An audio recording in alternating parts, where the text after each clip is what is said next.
Ito po ang unang linggo ng February 2026 na muli tayo po ay magsama-sama sa pagpupuri at pagsamba sa ating Diyos na buhay sa magitan po ng pag-awit at sa magitan ng panalangin at pagkikinig ng kanyang salita. Last week, tinalakay po natin what Jesus can give us, part 1. At ngayon, meron siyang part 2. Marami po tayong kahilingan sa panalangin sa Diyos. Marahil humihingi po tayo lahat ng pera. Siyempre, kailangan po natin ng pera, pambayad ng mga bills, pambili ng pagkain. Marami tayong kahilingan kay Lord. Humihingi tayo ng tagumpay sa buhay, humihingi tayo ng kayamanan. Napakarami nating pwedeng hilingin sa Diyos. At ang ating kaisipan ay kayang ibigay lahat ng Diyos na yan. Subalit, minsan, sa kahilingan natin ay hindi naman po nakakarating sa atin yung ating mga kahilingan kagaya ng financial sapagkat literally, wala po tayong makita sa Biblia na ang Diyos ay magpapadala ng pera mula sa langit, babagsak sa ating harapan. Hindi pwede. Marahil gagamit siya ng mga tao magiging channel of blessing tulad ng sinabi niya kay Abraham. So, sa umagang ito, titignan natin, ano nga ba ang pwedeng ibigay sa atin ng Diyos? At ang kayang ibigay sa atin ng Diyos ay hindi kayang tumbasan ng pera, hindi kayang bayaran ng pera, at ito ay hindi kayang ibigay ng sanlibutan. Tanging ang ating Panginoong Jesucristo lamang ang pwede makapagbigay sa atin mula sa salita ng Diyos. Tunghayan natin ang mga bagay na yan. Subalit, bago natin tunghayan ang salita ng Diyos, tayo muna ay aawit ng isang panalangin awitin na pamagat niya ay Change My Heart, O God. Last week, inawit po natin yung Pusong Dalisay. Ngayon, ito naman po ang ating aawitin.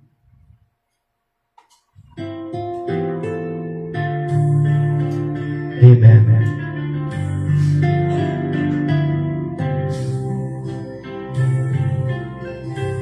Change my heart, oh God, make it ever true. Change my heart, oh God, may I be like you. Change my heart, oh God, make it ever true. Change my heart, oh God, may I be like you. You are the Father. You are the Father. I am the clay. Mold me and make me. This is what I pray. Change my heart, oh God, make it ever true. Change my heart, oh God, may I be like you. You are the Father, I am the clay. Mold me and make me.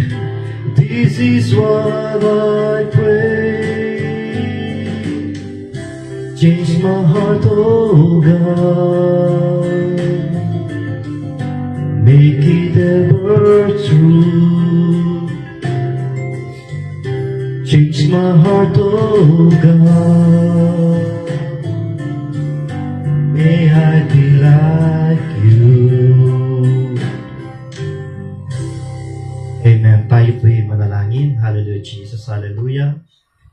Tulad po ng aming inawit, aming Diyos Ama, change my heart, O God.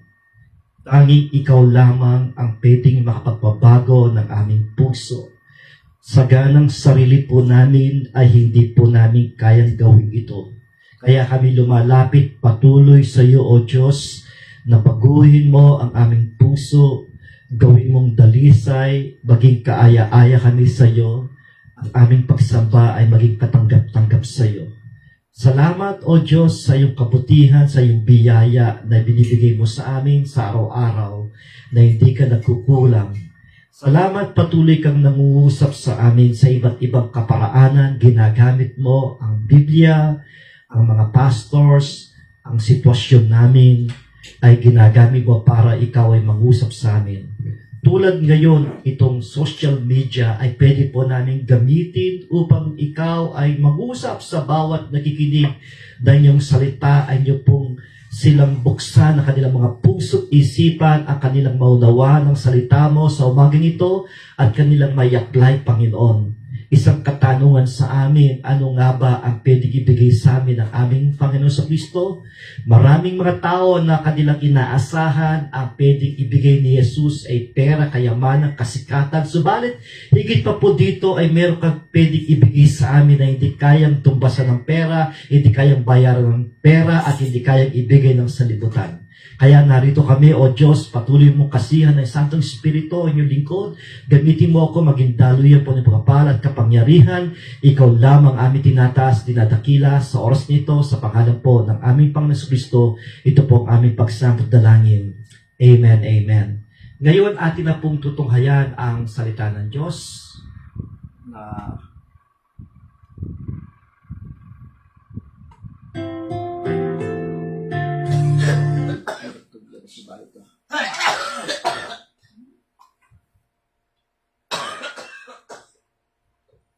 Amen.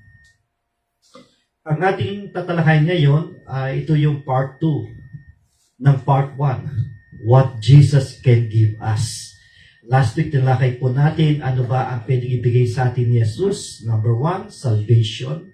Number 2, forgiveness. Number 2, new life.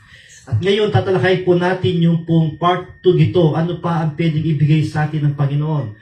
Kung ating po titignan yung part 1, yung lahat ng binigay ni Jesus, ng kaligtasan, ng kapatawaran, at na bagong buhay, inuulit ko, hindi kayang bayaran ng pera, hindi kayang ibigay ng sanlibutan, tanging ang Panginoon sa Kristo lamang ang pwede makapagbigay nito. Ngayon, muli natin tatalakayin ang salita ng Diyos.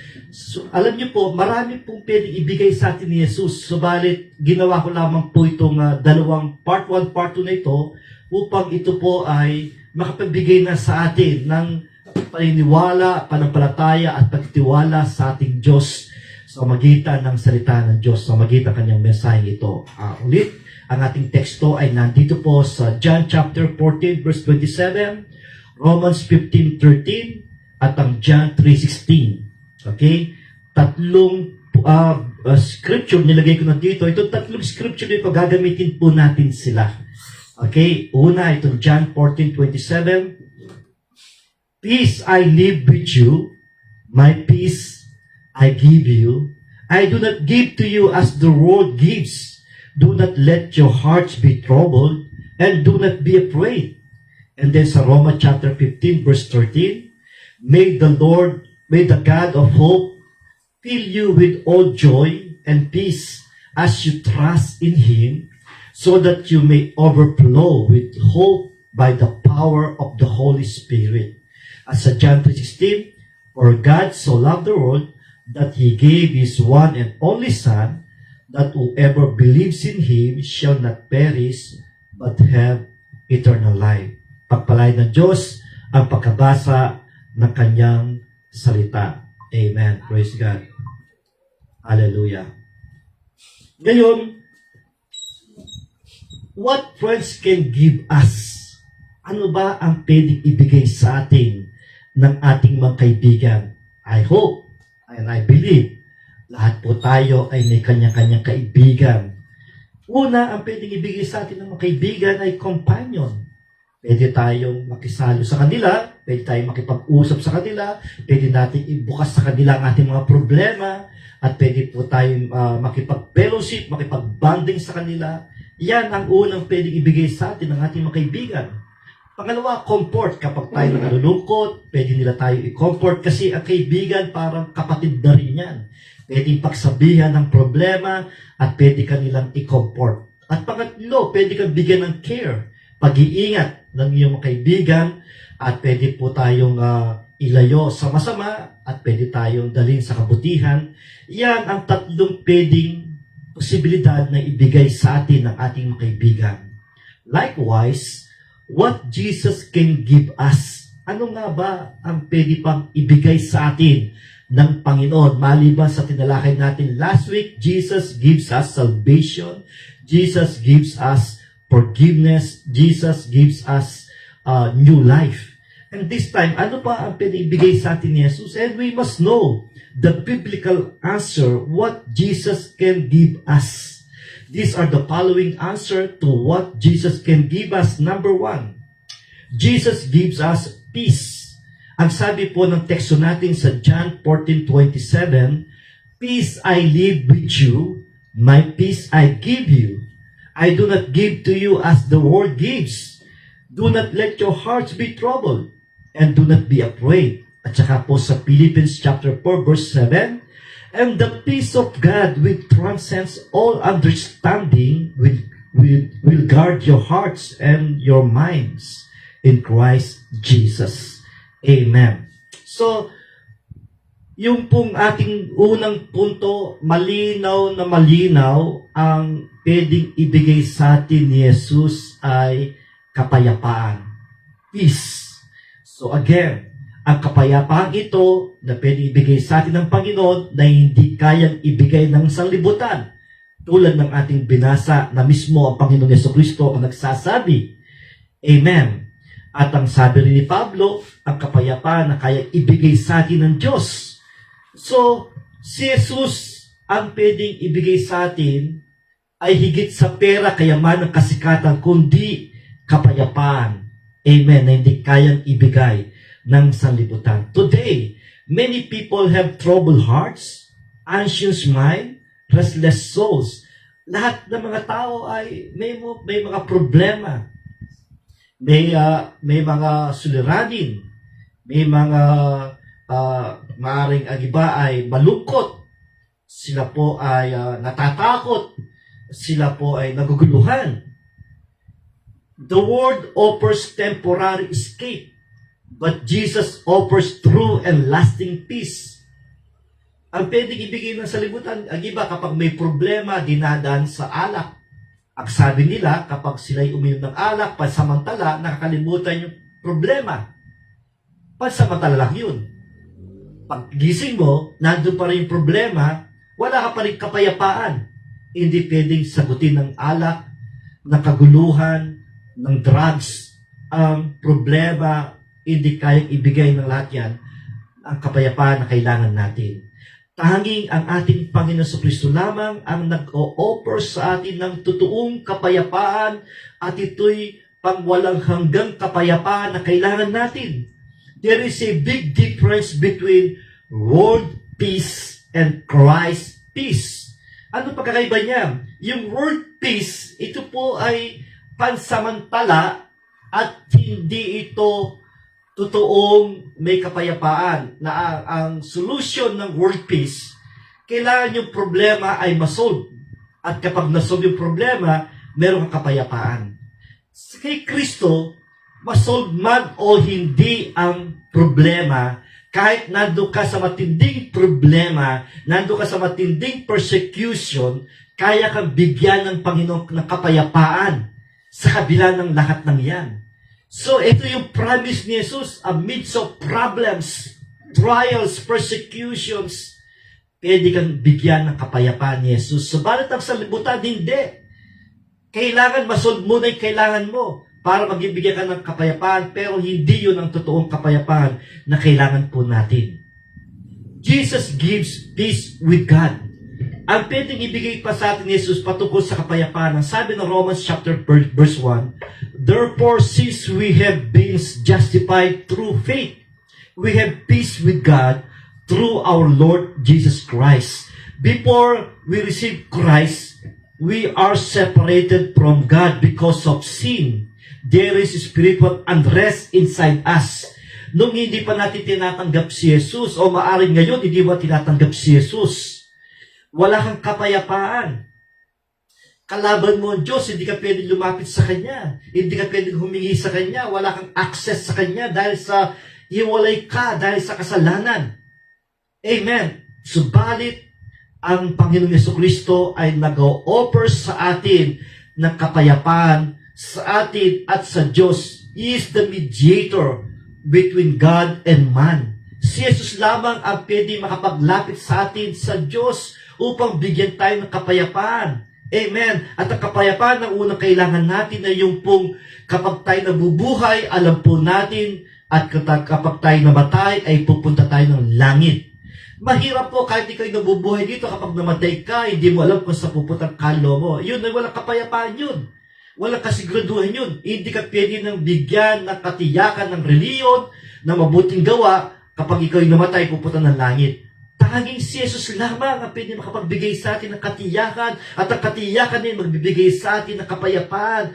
At tanging si Jesus lamang ang ating access na makalapit sa Ama. Sa magitan niya na maghilingin natin sa Ama sa pangalan ni Jesus ay kayang ibigay ng ating Panginoon Jesucristo. Kapayapaan na ating kailangan, ang Panginoon Jesucristo ay kayang-kayang ibigay yan. But when we trust in Jesus, our sins are forgiven.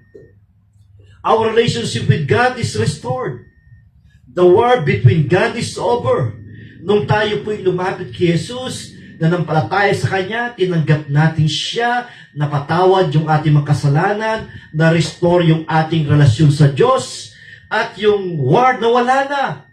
Ibig sabihin, anytime, anywhere, kasama natin ng Diyos, pwede tayong bigyan ng kapayapaan. Amen. Without peace with God, there can never be true peace. Kasi tanging ang Diyos lamang makapagbibigay niyan eh. Siya lamang po makapagbibigay sa ng tunay na kapayapaan. Kung wala pa ang Diyos sa atin, wala tayong pakiram sa Diyos, wala tayong relasyon sa Diyos, wala kang kapayapaan. At kung sasabihin mo may kapayapaan ka, that is lie. Hindi totoo po yun, kasinungalingan po yun. Ang totoong kapayapaan ay nanggagaling sa Diyos, ang pwede magbigay sa atin yan, ang ating Panginoong Jesucristo, kaya sa Kanya tayo magtiwala, sa Kanya tayo lumapit upang makamtan natin ang kapayapaan na ating ininanais. Amen. Jesus gives peace within our hearts. Philippians chapter 4 verses 6-7, do not be anxious about anything, but in every situation, by prayer and petition, with thanksgiving, present your request to God. And the peace of God, which transcends all understanding, will guard your hearts and your minds in Christ Jesus. Amen. So malinaw, si Jesus, una, pwede tayong bigyan ng kapayapaan ng gagaling sa Diyos. Magkaroon tayo ng kapayapaan sa Diyos. Mean to say, when we have a relationship with God, we already have peace with God. And this time, Jesus offers us a peace within our hearts. Sa ating puso ang Kanyang ninanais. Amen. Ang buhay po natin ay puno-puno ng problema. Life still has problems, sickness, financial pressure. Pero ang sabi ni Jesus, do not be anxious. Huwag kang mabalisa about anything, ang sabi ni Jesus. But in every situation, by prayer and petition, binibigyan tayo ng access ni Lord na sa magitan ng prayer at paghingi sa Kanya na may pasalamat, and present your request to God. And the peace of God ay matatanggap po natin sa puso at sa ating kaisipan sa kalagitnaan ng maraming problema. But Jesus gives inner calm even when life is not calm. Alam po ninyo, marami po tayong mga inaharap na problema. Humihingi tayo ng solution sa Diyos. Humihingi tayo ng lakas sa Kanya. Pero nandun pa rin yung problema. Minsan, binibigyan pa natin ng timeline ang Diyos eh. Gusto ko, Lord, bukas wala na ito. Makalawa, bukas wala na ito. Gusto ko masolve nito. Bigyan mo ko pera. Gusto ko ngayon din, bigyan mo ko. Hindi po yun ang sinasabi ng Biblia. Kung gumagawa tayo ng sariling kaisipan out of the Bible, that is not faith. That is not true. Our faith ay kailangan ito ay biblical. Pinapatunayan ng Biblia. Amen. So, sa kalagitnaan ng ating mga problema, ng bagyo natin, pwede tayong bigyan ni Jesus na kapayapaan. His peace does not depend on circumstances. His peace guards our hearts from fear. His peace protects our minds from worry. Yun ang sinasabi nito. Jesus gives peace in our storm. Sa ating mga problema, sa mga bagyong problema sa buhay natin. Tignan natin ang Mark chapter 4 verse 39. He got up, rebuked the wind, and said to the waves, "Quiet, be still." Then the wind died down, and it was completely calm. Anong ibig sabihin nito? Ibig sabihin, sometimes Jesus calms the storm. Other times, He calms us in the storm. Either way, His presence brings peace. Amen. Ang storm natin ay kagaya ng ating binasa, kaya niyang pakalmahin ang bagyo. Kasi yung binasa natin sa Mark chapter 4, ang senaryo dito, nakasakay sila sa bangka kasama yung kanyang mga alagad. Si Jesus natutulog, biglang dumating ang malakas na bagyo, malakas na hangin, malakas na alon, natakot, nagsigawan ng kanyang mga alagad at ginising si Jesus. At si Jesus ay tumayo. He got up, rebuked the wind, and said to the waves, "Quiet, be still." Then the wind died down, and it was completely calm. Ano ibig sabihin nito? Tayo minsan we forgot to acknowledge the presence of God in the midst of our storm. Nawawalan tayo ng faith minsan masyad natin binamagnify yung problem instead na dapat natin i-magnify Jesus Christ sa ating buhay. At of course, sabi rin ng 1 Corinthians chapter 10 verse 13, may mga pagsubok na binigay sa atin o inalaw ng Diyos sa atin. Kapag ito'y kaya natin, kapag di natin kaya, God will make a way para masolve yung lahat ng yun. But sometimes, ang Diyos ay di niya ginagawa yun. What is important, in the midst of problems, in the midst of trials, we should acknowledge the presence of God, the presence of Jesus. And that will give us peace. Yun ang importante, yun ang nawala sa kanyang mga alagad. Nakalimutan nila, nandun si Jesus. Natakot sila sa bagyo, natakot sila sa hangin, nakalimutan nila si Jesus, ang tagapagligtas, ang makapangyarihan Diyos, kasama nila. Nakalimutan nila, nandun pala siya. Minsan, ganun din po tayo Nakakalimutan natin si Jesus, kasama natin siya. Sa problema natin, nakalimutan natin siya yung ating kasama. The storm may still be outside, but peace can be still inside.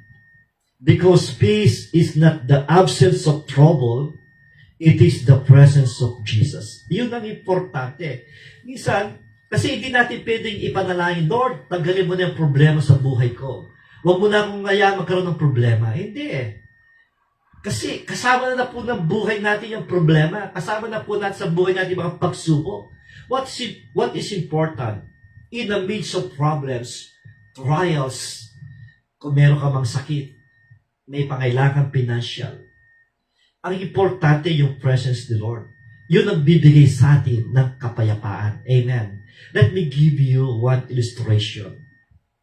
Sa Sunday school, sa mga bata, merong isang teacher. Ang sabi niya sa mga bata, okay, estudyante, get one piece of bond paper and your pencil and or crayon. Sabi niya, draw a something that portray about peace.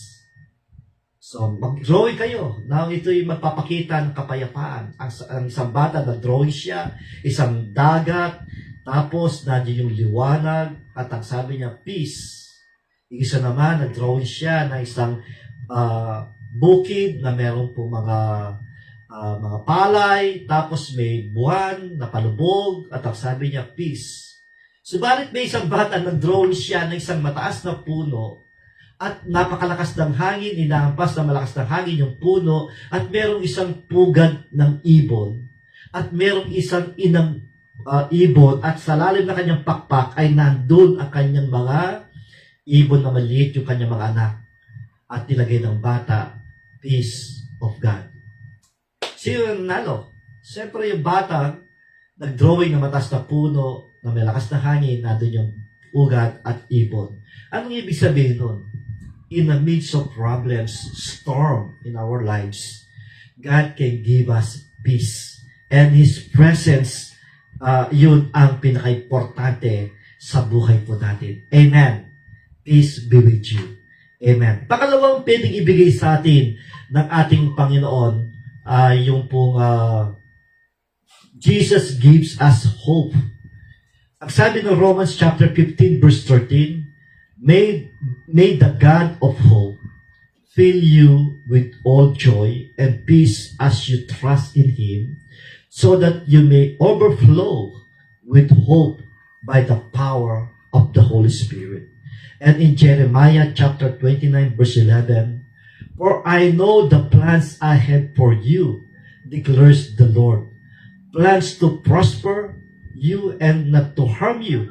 Plans to give you hope and future. So, ang pangalawang pwedeng ibigay sa atin ng ating Panginoon Kristo ay pag-asa. Yung hope in our future. Sometimes, so most of the time, we don't know what will happen tomorrow, next week, next month, what will happen for this whole year. What is important? Jesus gives us hope. Binibigyan tayo ng pag-asa. Jesus gives hope that never disappoints. Even in sufferings, He assures us of a future and a purpose. Our hope is anchored in His promise. Pangako yan ng Panginoon Kristo. Ang pangako ni Jesus hindi napapako. Totoo yan. Ang kanyang pangako ay totoo. At kailangan natin paniwalaan ang kanyang pangako. Kapag sinabi niya, sinabi niya. Kapag sinabi niya mangyari at mangyayari. In His own way, in His own time. No situation is hopeless when Jesus is involved. Huwag po natin isipin na wala ng pag-asa. Ang problema ko, wala ng pag-asa. Ganito na lang kami, ganyan na lang kami, wala ng pag-asa, wala na pwedeng magbago, ganito na lang. No, no, no. Jesus will give you hope. Can change your life. Can change your testimony. Amen. Jesus gives hope in our present problems. Sa ating kasalukuyang problema. Sino may problema? Yes, may problema ka lang ko. Unang problema mo, pera. Pangalawa, pera. Pangatlo, pera. Amen. Lahat may problema. Sino walang problema? Lahat ng tao may problema. Pero si Jesus ay nagbibigay ng pag-asa sa ating kasalukuyang problema. Anong pag-asa? Pag-asa that someday we will overcome these problems. Someday, our testimony will change. Trials change into a testimony. Yun ang pinakamaganda. Amen. Jesus is with us in the middle of the problem. Siya mismo nangako, sabi sa Isaiah 41 verse 10, Do not fear, for I am with you. Yun ang importante. Kasama natin siya. Sa kalagitnaan ng problema, binibigyan niya tayo ng pag-asa, na ang pag-asa, ang sabi niya, huwag kang matakot. Bibigyan kita ng pag-asa. I am with you. Amen. God never promised a trouble-free life, but He promised His presence in every trouble. Yun po importante. Alam niyo, in the Old Testament, there was an instances. Si Moses, ang sabi niya sa Diyos, hindi kami lulusob kung hindi kami sasamahan ng iyong presensya. So, napaka-importante ng presensya ng Diyos sa kanila. Amen. At ganoon din po sa buhay natin. Kailangan natin ilagay sa isip, puso natin, importante ang presensya ng Diyos sa atin nagbibigay sa atin ng kapayapaan at ng lakas upang harapin ang mga problema at magkaroon tayo ng pag-asa. Amen. Jesus is working through the problem for our good. Ang sabi po ng Romans chapter 8 verse 28, in all things, God works for the good. Amen.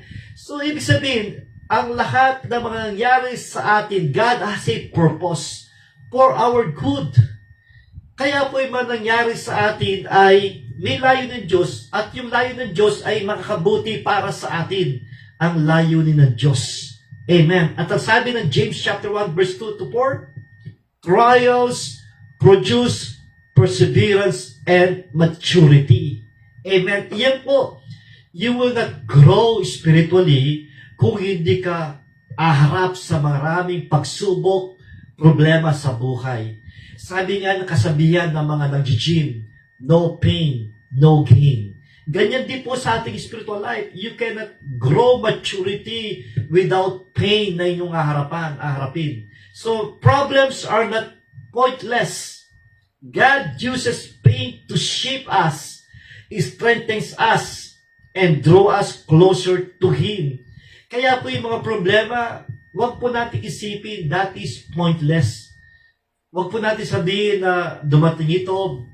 Yes, most of the time, or most likely, it is our fault kapag dumating minsan ng problems. O sometimes yung iba, gawa ng kalaban, ang demonyo, Satan, using other people para mag-cause ng problem sa buhay natin. Pero lahat yan, God allowed us in our life. Why? God uses pain to shape us. Para i-shape tayo ng ating spiritual life. God uses pain to strengthen us. Para palakasin tayo. Kagaya ng sabi ko, no pain, no gain. And then, through our problem, Jesus draw us closer to us. So, ibig sabihin, sa problema yan, na napapalapit tayo sa Diyos. Lalo tayo lumalapit na nanalangin, umiiyak sa Kanya, dinudulog sa Kanya, nagiging malapit po tayo. Kasi most of the time, marami mga tao kapag wala ng problema, hindi na sila lumalapit sa Diyos. Minsan nagiging last resources ang Diyos natin sa kanila.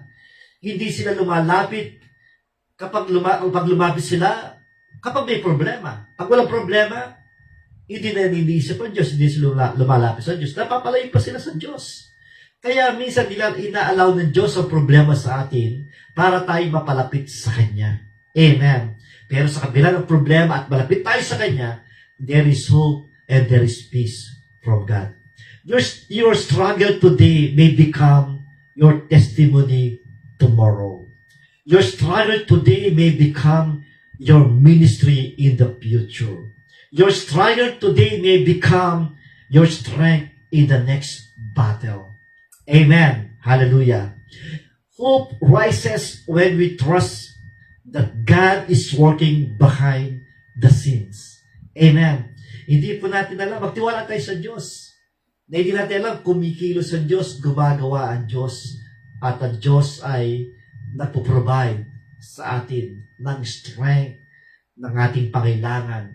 Hindi siya nagkukulang. Sabi po ng Hebrew chapter 13 verse 5, I will not leave you nor forsake you.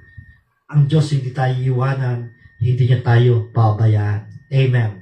Pangatlo, pwedeng ibigay sa atin ni Jesus. Jesus gives us eternal life. As sabi ng John 3:16, for God so loved the world that He gave His one and only Son, that whoever believes in Him shall not perish but have eternal life. Amen. Eternal life is a gift, not a reward. Bakit? Ang sabi ng Romans 6:23, for the wages of sin is death, but the gift of God is eternal life in Christ Jesus our Lord. Amen. God will not give you eternal life for your reward because of your good deeds. No. God give you a gift of eternal life because of your faith, because of His grace. Kaya natin natatanggap ito. Amen. So, ito po ay pwedeng ibigay sa atin Jesus. Without Jesus, there is no eternal life. As sabi ng 1 John chapter 5 verse 11 to 12, he who has the Son has life. He who does not have the Son of God does not have life. So kung wala si Jesus, there is no eternal life. Religion cannot give you eternal life. Good deeds cannot give you eternal life. Money cannot give you eternal life. So no one here on earth will give us eternal life. Even the food, vitamins, medicines cannot give you eternal life. No one, no doctors, no genius can give you eternal life. Only Jesus can give us eternal life. Ang sabi po, kung sino man ang may Kristo sa puso, si Jesus sa puso natin, sa buhay natin, meron tayong buhay na walang hanggan. Subalit kapag wala sa atin si Jesus, ay wala tayong buhay na walang hanggan. So eternal life is found in a person of Jesus Christ. Not in religion, not in morality, not in good intentions. The truth is, to receive eternal life, we must receive Jesus Christ. Yun po importante.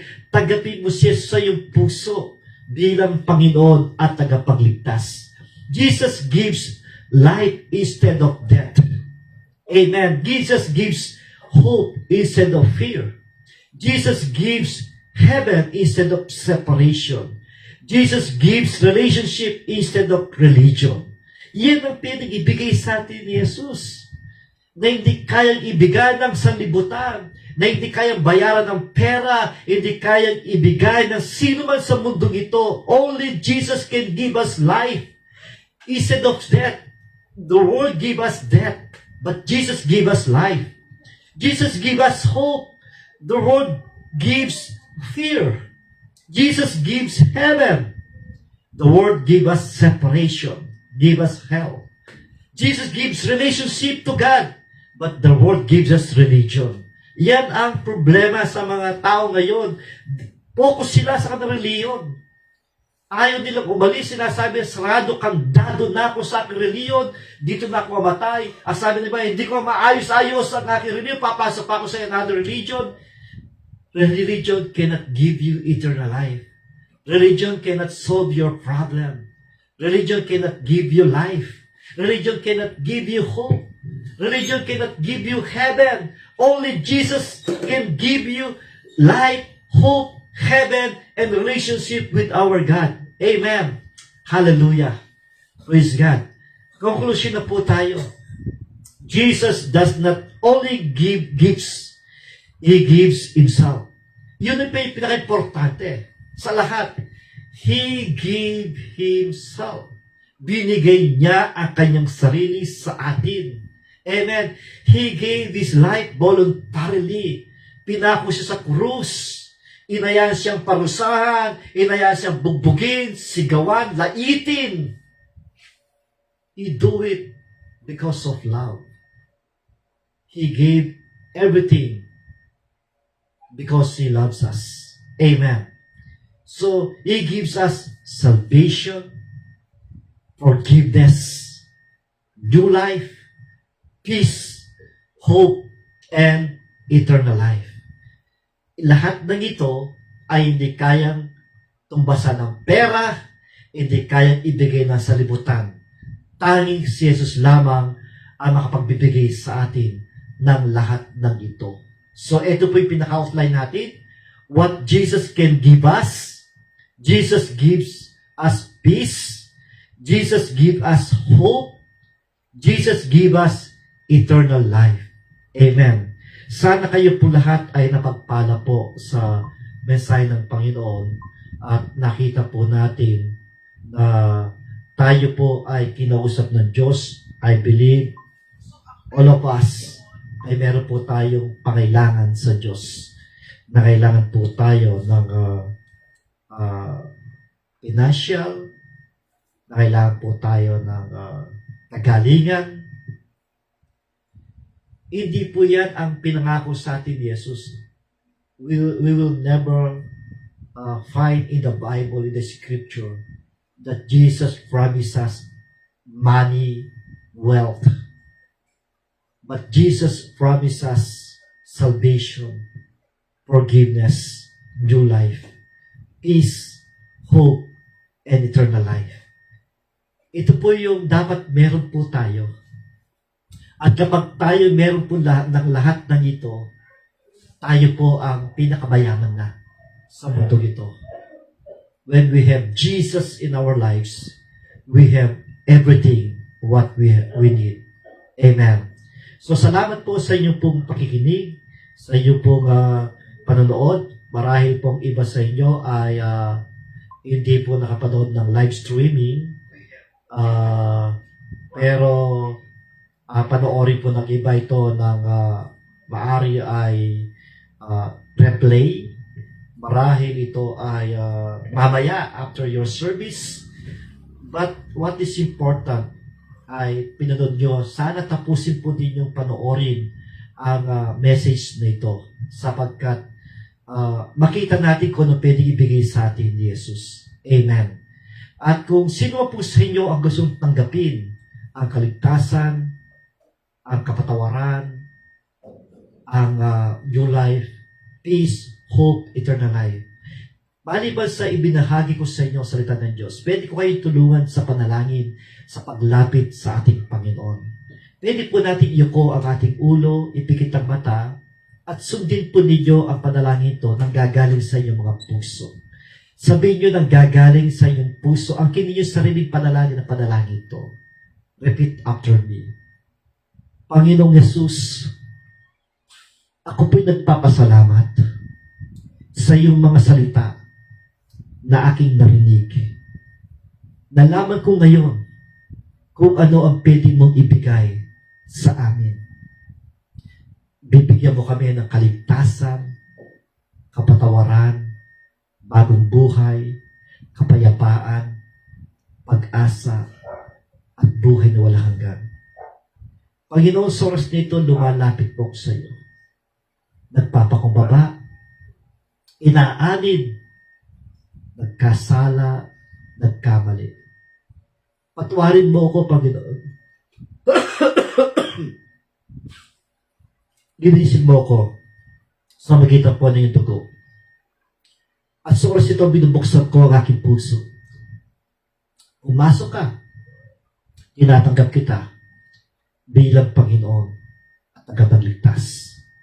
Isulat na po ninyo ang aking pangalan sa aklat ng buhay. Simula sa araw nito, ikaw na po ang maghari sa aking buhay. Maraming salamat po sa kapatawaran, sa kaligtasan, sa kapayapaan, sa pag-asa, sa buhay na walang hanggan. Ngayon, tinatanggap mo lahat ito sa magitan na pananampalataya sa iyo. Sa pangalan ni Jesus, ito po ang dalangin. Amen. Kung ginawa mo ang panalangin na ito nang gagaling sa iyong puso, congratulations. Well, you already received what Jesus can give us. Congratulations. Mabuhay po tayo. Salamat po. Ngayon, nagpapasalamat ako sa mga nakikinig. Ito, nakita ko si Pastor Alsec na nagsabing, Hallelujah! Salamat, Pastor, sa papanood mo. At yung iba po, mamaya pa silang manonood at mamaya po ay i-bless kayo ni Lord sa message nito. Salamat sa mga kapatid ko na nanonood, si Leia, si Ate Baby, Ate Mirna, Ate Tessie, Ate Ilanda, Ate Rosel, sino pa? Si Ate Mirna, Ate Sally, sila Sachiko, mga anak niya, at yung mga estudyante ko sa Bible School na isisend ko mamaya itong YouTube na ito at panoorin nyo yung mga kumukuha ng homiletics. Importante sa inyo itong panonood dito. Amen. Salamat sa pamilya ko, si Jello, si Jaire, si Charis, si AJ, kasawa ko, at patuloy na kami po ay sama-sama. Kung nais po niyo magbigay ng love gift, donation, you can send it to my GCash. Salamat po. Tayo po ay mag-close sa panalangin. Maraming salamat po, O Diyos, sa iyong po mga salita namin na pagbulayan. Ito pong What Jesus Can Give Us, Part 1, Part 2. At ngayon, nasa amin ang lahat ng ito. At nagpapasalamat kami, Panginoon Yesus, sa salita mo, sa mga binigay mo sa amin. Purihin na yung dakilang pangalan.